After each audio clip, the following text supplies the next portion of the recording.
Biishopu Sheldon babagambira ubwabire nabuganaho abana abarukushashorwa fizo mu programme ya Biishop's Bursary. Abantu abaryokwe nobasa kushanga abana bawe obine no bashomesa konka wakwata mukono mwana ogunanga atari wawe tokumumanya konkuka zo mwishomero kabuza omwana okusinga bandu no yomute mwe sentori. Obureberezi bwa ankore nubwataraho abanigana 21 ubwe bariko bashashura fizi okurabira mu Bishop Scholarship Scheme. Simarhanga hamwe ntekatekejo ya Bishop wito mukunda okuyamba abana abino bwenji kandi abatarikwebaasa ninga barifuzi.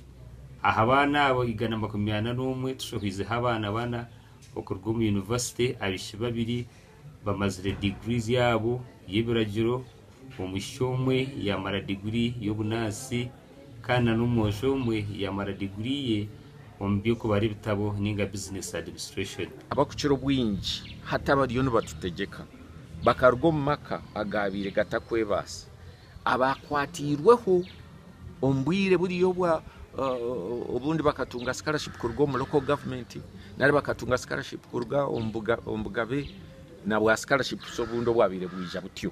Abana aba twababugana kandi ntugezaho munonga okukira munonga okureba ngunu tuborekereza umuhanda go kumanya ruhanga.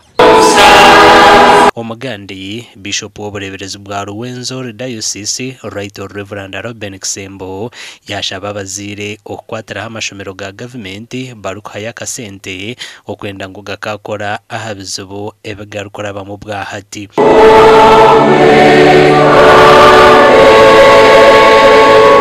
Basaba mongera kusomesa ababindi nafutakasena mweko abana bagaruke omusomero tukunda abana byoti kwa makuru babana sahibu na Sheldon na report abasora yubi gakumi sabu mtebe abana bijubrine soso kwa Mbarara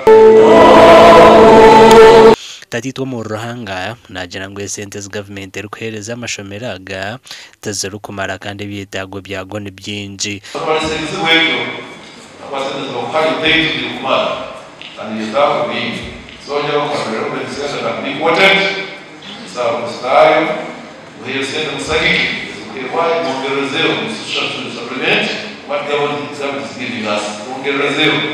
Bishop okugambe ebi yabanayigura kw'ekanisa ya St Matthew Church of Uganda omuri Ibonde omu rubuga Fort Portal. Young people to fight the scourge of AIDS. Because of what happened, but they are please young people preserve your virginity, abstain with our so that the old church was a bit small, and they decided to should go build a big one.